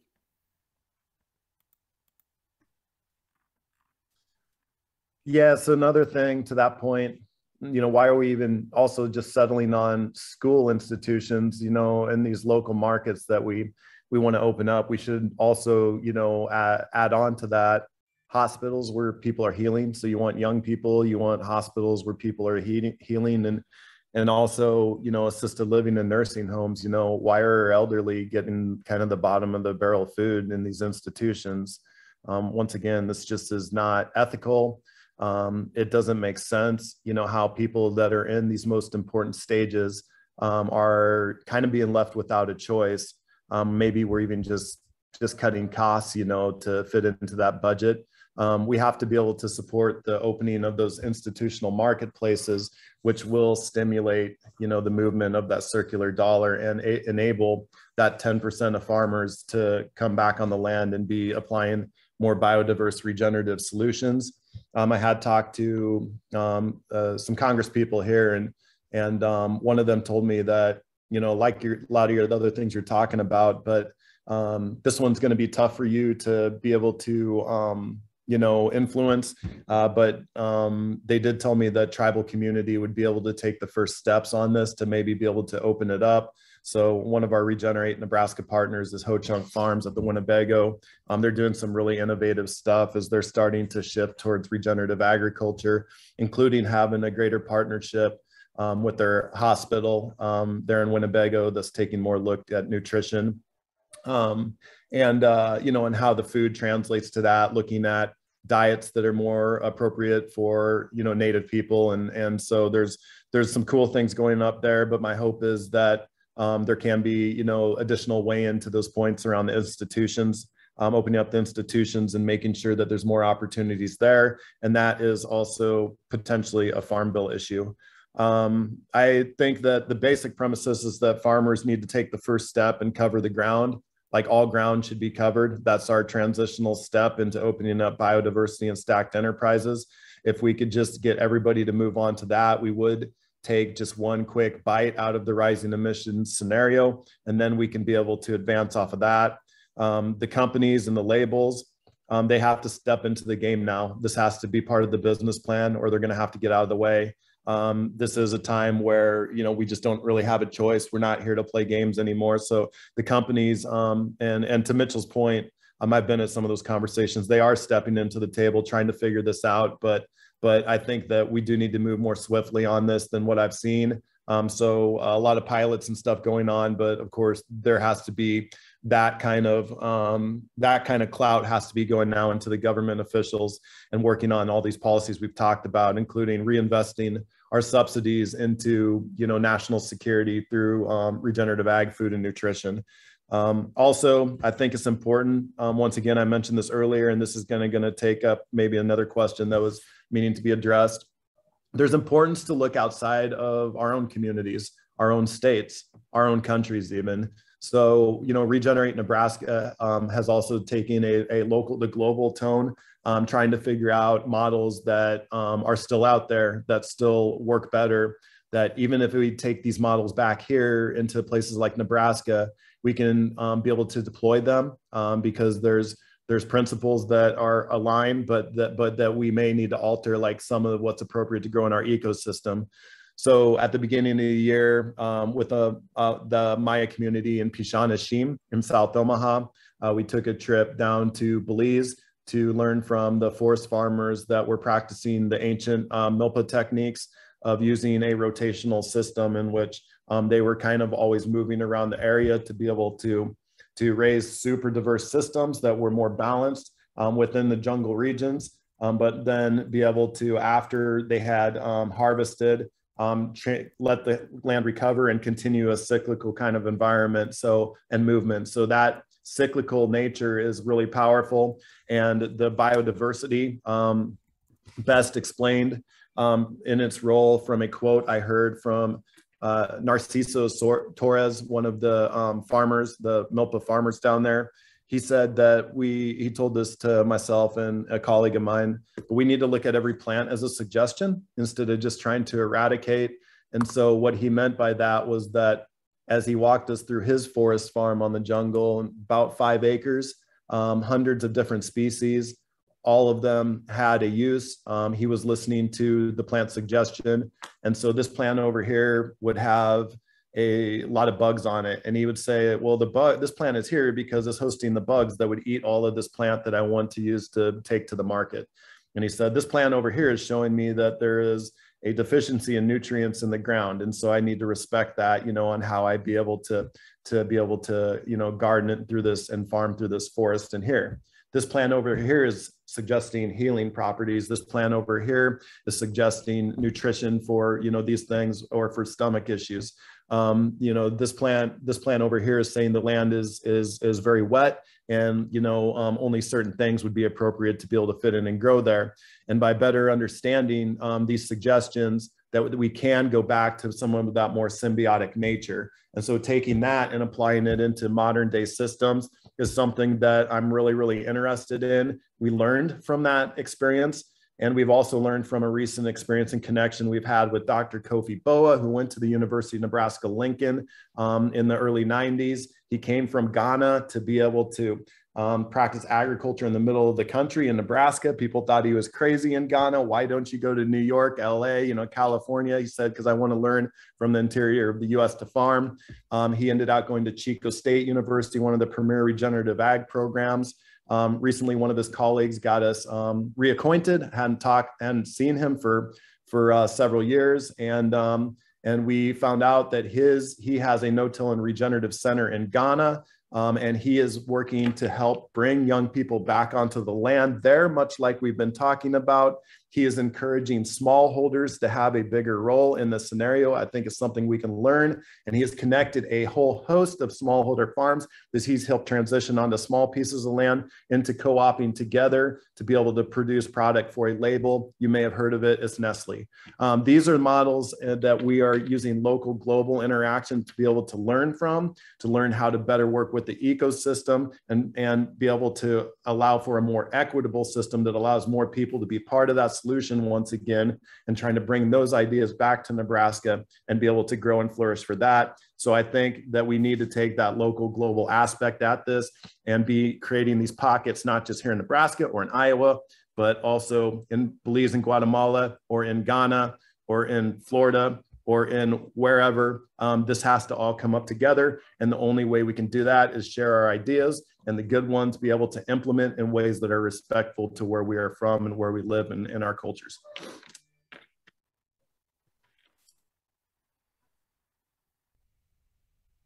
Dr. Secchi, Graham Christensen, and Mitchell Hora for speaking with us today. We really appreciate you taking the time to be here. I'm going to toss it over to Jillian for some questions from the chat now. Wow. Well, I just want to thank you all so much. What an incredible conversation this has been. Truly fascinating. Before we go to chat questions, which has been very lively, so thanks everyone for your participation. I'm kind of a 10,000 foot view person, so I have a few takeaways that I found important so far. So just general takeaways: stop chasing yield, go regenerative. Farm level carbon budgets is something we need to get our handle on and get that to our farmers to be able to utilize as a tool. And then reducing barriers to entry for regenerative ag so that farmers are able to adopt these practices. And then some kind of individual actions that someone like I, who live in Omaha, could take until Graham gets me my farm from the land bank. Graham, I'd be first in line for that, please. Shop local and bolster your local market for direct consumer produce. Grow your own food, be resilient for yourself, reduce meat consumption. I think that was a very important point, Dr. Secchi, and something that, it's cultural shifts that we really need to change the conversation a little bit. And then vote. Vote is kind of the big important one. Vote for legislators who favor local food and pay farm laborers, reward farmers for making the right choices. Will bust trusts. That was something that came up in the chat. And and then we'll support land accessibility and land trusts. So hopefully we can find the lawmakers who are focusing on those points, because my goodness, that's all so necessary. So let's go back to the questions from the chat. So the first question we've got here, which was kind of answered in the chat, was directed to Mitchell. Is there data available to show how the alternative method you say works? And it looks like we've got a couple of answers here about the Marsden farm plot outside of Ames, Iowa, and then some case studies on the Continuum Ag website. Is there anything else you'd like to touch on there? Yeah, I mean, we're definitely trying to put out as much content, as we can within our little company and within our own, kind of marketing team and stuff, and trying to amplify those messages that way. There's lots of other podcasts, lots of good things that are going on. A couple of them from our side. I co-host the Fieldwork podcast. It's produced by American Public Media. Lots of really good sustainable ag conversations there. My podcast is called the Topsoil Podcast. Some of our own conversations directly with some of our key growers, but also some of these have had some really interesting chats with some of these really big banks and financial institutions and stuff as well. So that'd be another place to check out. Rick Clark has been doing a bunch of stuff with his Farm Green, Soil Regen. Dr. Liz Haney and Russell Hedrick, they've been doing a bunch of stuff too. agsoilregen.com. Our field day is June 6th. If anyone wants to come down to Southeast Iowa, would love to have you. June 6th is that. And I mean, so much of it for us, I mean, our platform is just topsoil.ag, and where we help farmers to be able to quantify their own impact. I mean, that's going to be crucial, is helping them to understand where they actually at today, get them the resources that they need then to successfully change. And I do think that there's more awareness coming for this. There's more resources that are out there, definitely way more than what we started with when we massively, kind of fell flat in our face in year one. A lot of these resources weren't there, or we didn't really know where to go and look for them. And we didn't do a good enough job of doing our homework and being diligent about that. And I think now, farmers that are coming today are going and getting more of the right resources that they need. Girl. That's been an important one, but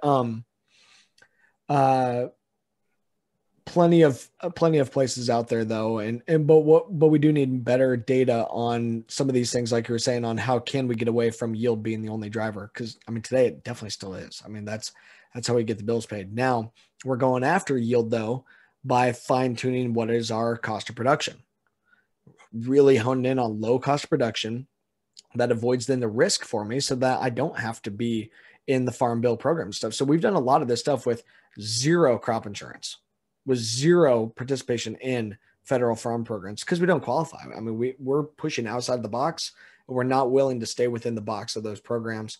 But we're able to do that because we're gathering the right data. We're being very diligent about systematically changing our system, which that then allows us to be risk adverse on our own, aside from any of these outside programs. And now we just need to better quantify what we're really at, where we're really at, and looking forward to better tools to be able to do that. I would just say that I had put in the Marsden farm plot because that study right around the corner was one of the most influential studies. And, it was just a basic first step. Hey, break up the corn and soybean rotation in the third year, add a cover crop. And then it went into what happens if you break up corn and soybean rotation, have a different crop here, and then, corn here, different crop here, soybean here, different crop here, different crop here. So it actually broke it up. Two different crops in between a corn and soybean rotation. And from what they found from both of them is that nutrient and chemical applications with maintaining high yields were able to be reduced by over 80%. And that was astounding to know that those little changes by breaking up with biodiversity or just another crop could have that big of an impact on reducing nutrients and even other chemical applications. Mind blowing. And it took my mind into a whole different area on that. And so I wish I could think of the doctor over there that's leading up that effort, but because I want to thank him because it was influential for me. But while Iowa State is doing this, you know, those kind of studies, and they probably have not gone far enough either, but have done some stuff there. I wonder, continue to question like where the University of Nebraska Lincoln is on this. We have not seen efforts from them to being able to have a high priority around soil health, around any kind of expansion besides genetics in corn, sorghum, soybean. But I am encouraged that through recent conversations, we are seeing that there is interest to start quantifying some of the benefits better as we go through a more biodiverse transition. Of course, Mitchell talked about the Climate Smart Commodities Grant. So there's opportunities maybe coming through that, where we'll start to see some more data being collected on how we can best equip ourselves with knowledge as farmers as we go into that great regenerative transition. So we need to encourage our own institutions here as well to be able to be a part of the solution. I think we're getting there. I'm a little bit surprised and shocked that we're late to the game, but of course now is the time. Now is where we make these changes swiftly and aggressively in order to meet the needs of our planet and so many people that are hosted on this place with life.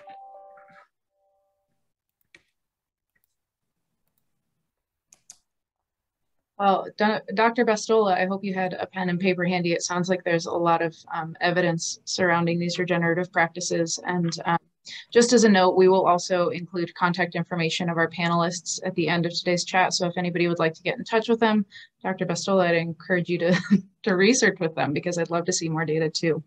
Yeah. So let's move on in the interest of time. I know we have a bunch of great questions in here. I got another question that came directly to me from the chat. Dr. Secchi mentioned most of our food is coming from California. Isn't that the problem? We're transporting too much food and growing food in Arizona deserts, putting too much pressure on California. How do we increase food consumption coming from local farms? And please try and keep this brief. We've got just a few minutes here, and we'd love to do breakout sessions so folks have a chance to talk to you too. I think this is a really, really important point. Transportation costs are just one small part of the cost of food. So local food per se is not necessarily the solution, okay? It's more complicated than that. It's local food that is produced in ways that are sustainable. Clearly in Iowa and in Nebraska, we don't have the same capacity to produce as many vegetables as California does, but neither does Arizona. They have the climate, but they don't have the water. So you have to find that Goldilocks spot where you are producing the food where it really makes sense to produce it, okay? Local per se, we're not gonna be growing bananas in Iowa. Local bananas in Iowa aren't gonna be sustainable, okay? So we really need to think about our food system in terms of meeting water demands, meeting energy demands beyond transportation, and meeting environmental criteria, right? So it's clearly we can and should be growing a lot more vegetables in places like Iowa and Nebraska, but we're not going to be having citrus groves or avocado, orchards. We really need to rethink our food systems in ways that make us really, truly resilient. I would just really echo what Doctor just said. This goes back to kind of what I was talking about having the NRCS technicians of the USDA actually, being real equipped to be able to have conversations as the great transition happens. So the question is, what grows where, and better identifying, these kind of climates, although we are in a changing climates, but and then falling back on that point I was making about that indigenous wisdom. A lot has to do with, the practice, but it also has to be, kind of what grows here. What is a part of the solution in the soil here? and we will need technical assistance to be smarter on that. We've somewhat lost these arts, but this information is still here. It is written, many of these things, and through the older generations, we can also continue to learn more about this. So I think it's what grows where. And then as far as the consumer, just something that the consumer has the greatest role in this, because what you put in your body is what you become. It's that think smarter and move swifter, thing again. Do you want the maximum potential? If you do, you should know your farmer. You should have less trips to the grocery store in the marketplace, because you're not getting foods there anymore that reflect that for the most part. Organic is probably a supplement after getting as much of what you can from land, gardens, from farmers that or for marketplaces. You probably use the organic label now as maybe a supplement to fill in some of those pieces. And of course, this could be made much more accessible to more folks if we would streamline just a few things, including what we're prioritizing for subsidization in the Farm Bill. The money's there. It just needs to be some things need to be shifted around.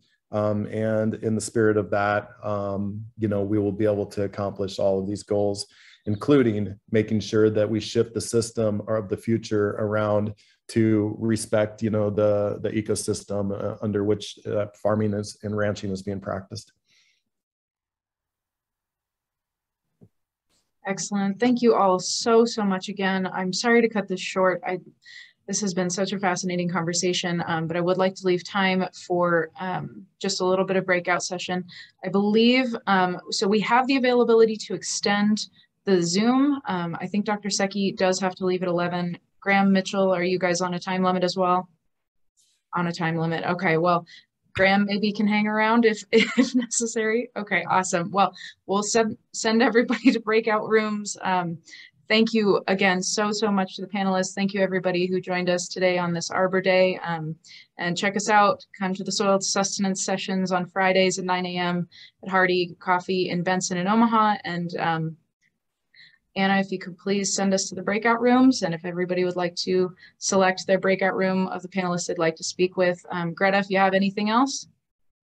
I think you covered it. Just thank you so much for coming and participating. It's been a really great discussion. I really appreciate it. Truly has. Thanks, everybody. I've also included contact information in the chat for all of our panelists today. So if you're interested in their email addresses, find those in the chat. Excellent. Thanks, everybody. Thank you so much.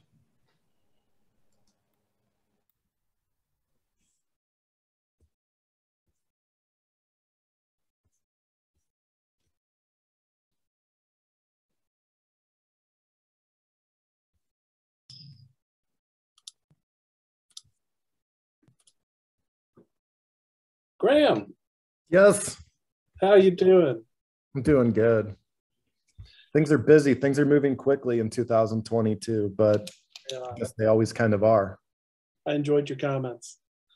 Thanks, Craig. I think that the big thing to me is really how do we increase the political and economic power of local agriculture? Mm-hmm.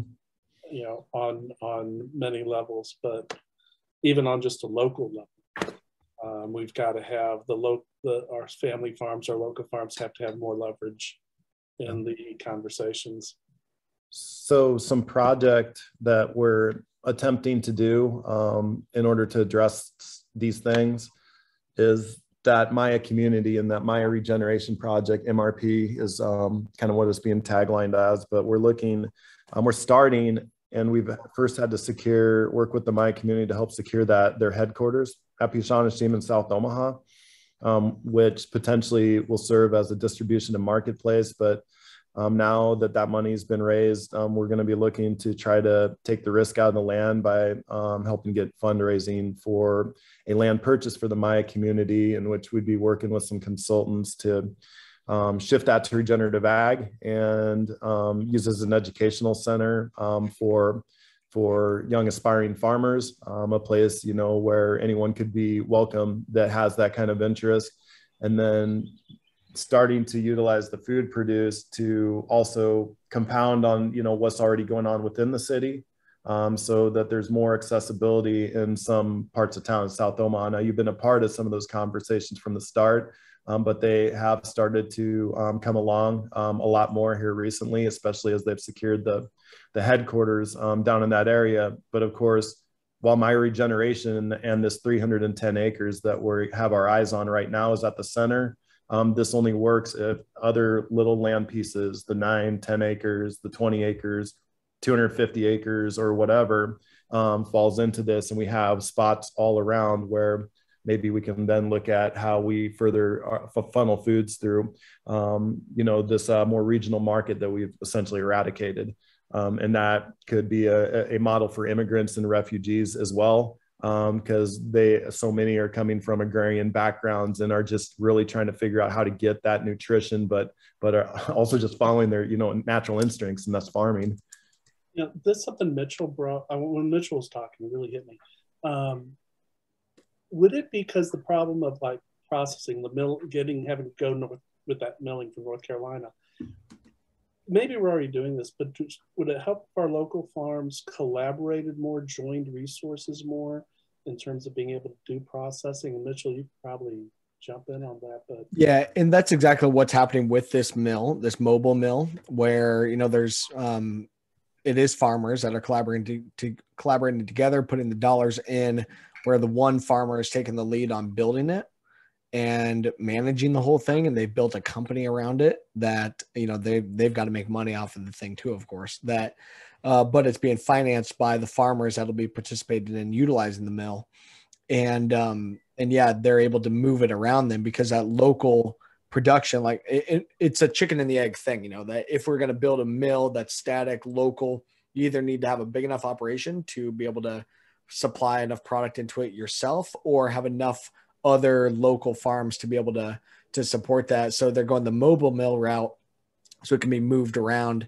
We could spread that out. Another key piece of that is if we were to build a mill here in Washington County, Southeast Iowa, where would the market be? Could we develop a good enough local market for the size of a static mill to be able to make sure that we've got the market there to actually make it self-sustaining? So I think that's the key thing on that. The other final piece I'd throw out there is I think farmers would love to open up more of those local markets, whether it be a local processor, a local mill, local something like that, to be able to get the product from the farm to into a consumer ready product.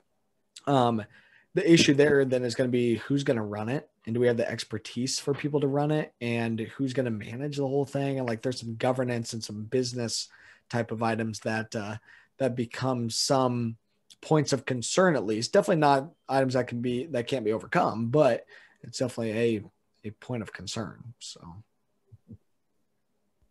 I know there's some talks on like farmer like distilleries and on-farm breweries and different things like that to do like agritourism kind of stuff attached with it, or also have restaurants and stuff out there and have being able to stack some of those items. But it just takes the right farmer that can really go and do that. And you've got to, have your system set up where you could diversify to that level, and labor and know-how is part of the hurdle at that point. Can I jump in here? Is that okay? Hi, I'm Paula Sandberg, and I live out in McCook, Nebraska, way out here. And I just wanted to share something we're doing out here, which is an online farmers market. And so that kind of helps the producer with the last mile problem, that last bit of getting that product to the consumer. And logistics, I was born for logistics. And so I just really like it. And so like I was talking with Nancy Williams yesterday about, the need of getting that last mile, especially for the small producer, the producer who doesn't have enough volume to, get into institutions, get into the school system, things like that. And I think these localized, uber local little food systems are incredibly important for helping those farmers get from the little bitty to where they can take their stuff to a mill or somewhere like that. Those bigger solutions that you guys are talking about, because at some point you have to grow from, you know, being a really great producer to being a really great direct marketer. And most producers don't want to do that.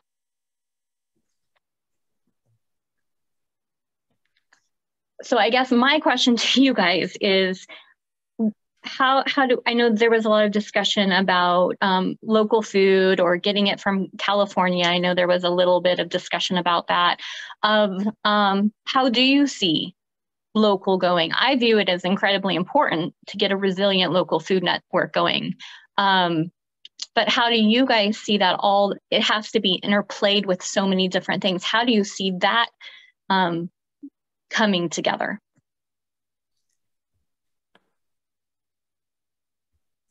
I just think we need to be really clear statewide that in Nebraska and probably other areas, you know, this 90 to 10% split is just not a safe one for us to be under right now. And once again, that means that more of the dollar is being siphoned out of our community and not circulated around other businesses that would support this kind of stuff. So in Nebraska, I don't think it's unreasonable for that to be 80-20, to ask for a starting place of 10% back. We should be supporting a scenario where we're creating business that keeps food going around in our communities and supports local, you know, ideas to be able to get there. That is an investment. I just know that it will yield dollars over and over and over again.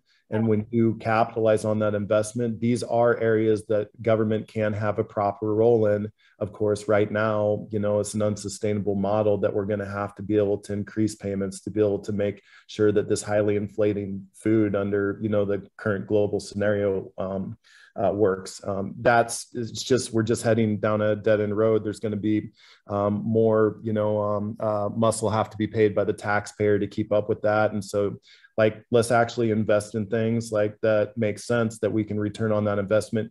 Just give us our 10% piece back.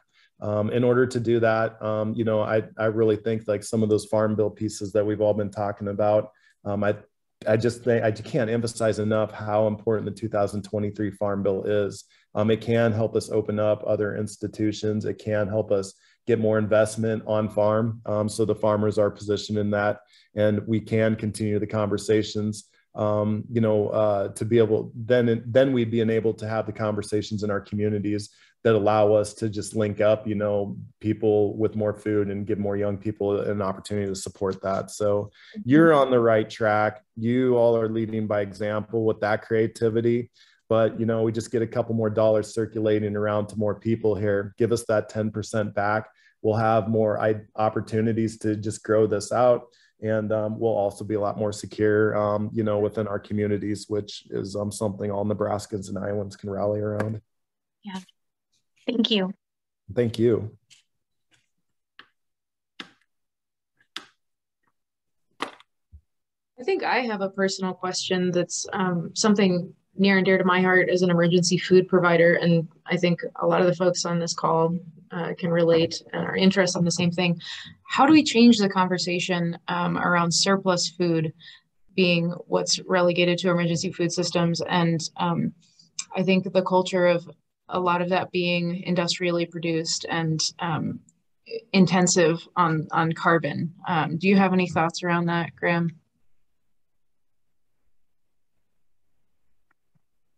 Oh, you're muted. Say that one more time. So I work in a food pantry in Omaha, and a lot of the food that we receive from the food bank is often industrially produced. It comes from the bigger producers like ConAgra, and it is, you know, just not necessarily the most sustainable. And then there's also kind of the culture around, we always provide milk and meat. And again, there's a lot of carbon going into both of those things. How do we change the conversation? I think I'm more interested in you know, farmer psychology. How do we change the conversation around all of this? And what's your experience with it?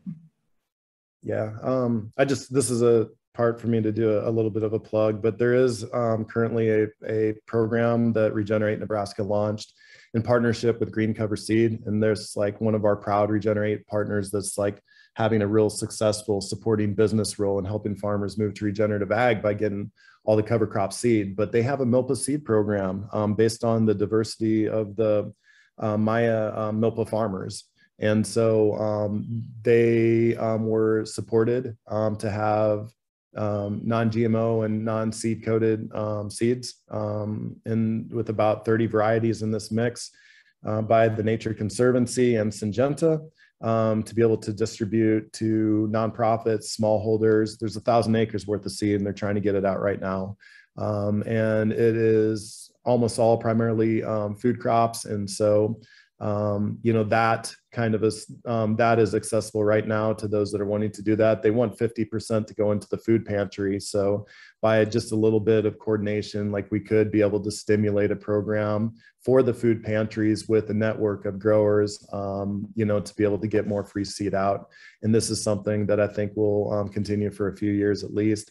But these are the kind of programs that we need to honor. And then, the SNAP funding, you don't want to have requirements that go too far in SNAP funding, but just wouldn't it be nice if there was a threshold for, nutrition, as well, that being able to go into these communities.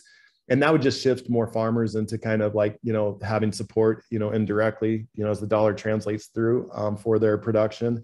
And so, you have to kind of be careful the line you walk and what you open up in that debate or conversation. But I do think that there could be a role in the Farm Bill under the nutrition title, just to make sure that we improve nutritional accessibility at all levels. Once again, nobody left behind, everybody. This is a fundamental right. And we shouldn't just be giving, kind of the bottom of the barrel, what's left in the food chain or left over to people in need. That's not ethical, situation to do. To me, that's not moral. So we have to level out that playing field because no one of us is greater than the other. And so there shouldn't be treatments. And we can do that by looking at the nutrition program. But right now, I would just love to get started with more networks of folks to be able to start delivering in this way products like okra and collards, kale, different kinds of corn and those beans and legumes that all, come with this system and many more. That's great news to know about that program. The 50% is slated for pantries, and I think Craig would like to have a conversation with you about that. I'm sure hoping anyway. The link in here right now. Oh, that would be great. Thank you.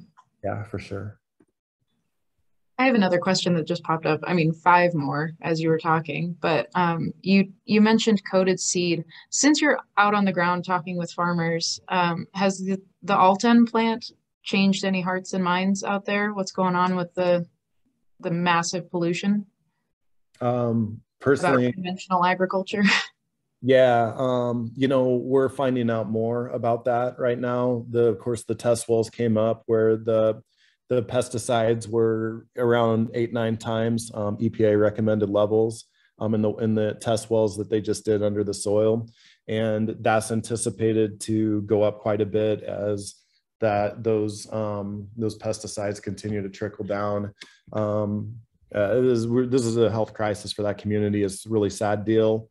This is when you have an improper role of government. This comes from a very sloppy and underfunded approach, somewhat designed by those that want to whittle down support for government agencies. And in the case of the Department of Environment and Energy, they have been playing an improper role of government as plug and play more, but no longer looking at, really the health of our systems. So it is having a ripple effect though, because the more that we're finding out, just as this announcement came out about those well levels, the more we're going to know that this really is going on, not just there, but all over the state through the industry, and that we have to start looking at a proper role of government to fix this. Now, will the farmers necessarily change their seed coat? No, probably not. Some of the bigger farmers will want their seed in the ground longer so they have more time to get over all the land. So they'll start putting it in the ground under colder weather. But on our farm, we took out the seed coat. We were on 800 acres. There's no need for us to have to be in a super, super hurry. We're not, as big as those other folks. And if you're going to plant your seed in the ground, right, when it's growing time, the seed coat serves no purpose anyway. And of course, like we just wanted to eliminate it because of a lot of ties that are being made to colony collapse and just other problems. So it's pretty easy to be able to eliminate seed coat as a whole. I think it's a cost that doesn't need to be on the kernel of seed, with some of these slight kind of changes and alterations in how we go about the future of farming. But right now, I think you have a consumer awareness that's going to have to hit the impact to the companies. But it does look that Alton is already digging in deeper and trying to have more activity there. So we can't lose track of these things. We have to demand a proper role of government from here on out. And right now, we don't have that in this state. We just don't have that to protect us. So this should be a wake-up call, and this should be an area that further helps us catapult into transition. Well, I could keep asking you questions for a long time, but I think I'm going to stop in the interest of everyone's time today. Does anybody else have any further questions?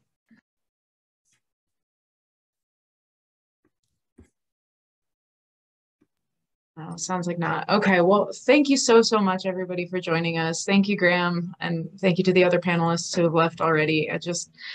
I can't tell you how fascinating this has been. Oh, and thank you for that link. This is great. Mm-hmm. Right. Absolutely. Well, I hope everyone enjoys the rest of their Arbor Day, goes plants some trees, and enjoys their weekend. Thanks, everybody. You take care. Happy